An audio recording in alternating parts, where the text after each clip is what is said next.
There are subjects out there, yes, that everybody's seeing and listening to, but the American media don't seem to cover either because they don't want to get enrolled in investigating and stepping on somebody's toes, or I don't know why.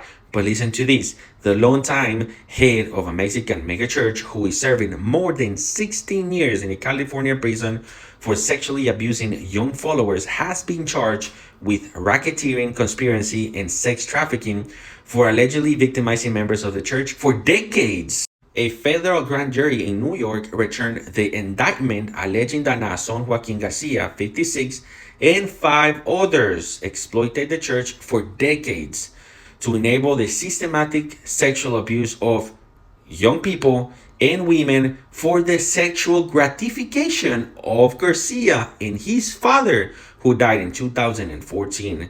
The newly unsealed indictment said the criminal activity included the creation of photos and videos of young persons' sexual abuse.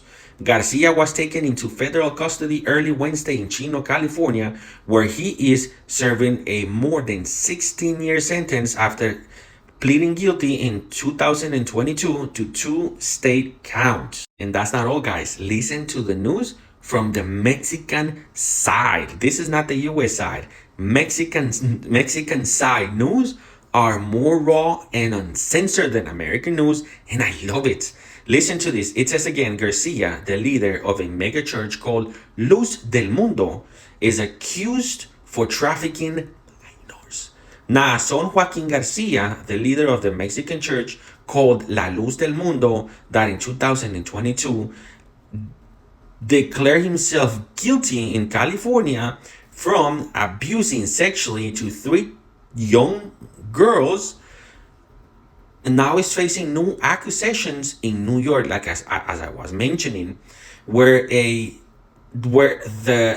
general attorney is accusing him and his mother, Eva García de Joaquín, and his nephew, Joram Nuñez Joaquín, and 3 other members more, Rosa Sosa, Azalea, Rangel García, and Silem García Peña, minister of the cult, politician, and the spokesperson of the church, for conducting sexual, financing, and delictive relationships with the victims' members of the church. Maybe my translation was not literal, but you guys got it right there on the picture. All you gotta do is take a screenshot, highlight it, and translate it so you can have a better understanding of what I roughly translated for you in a couple of seconds.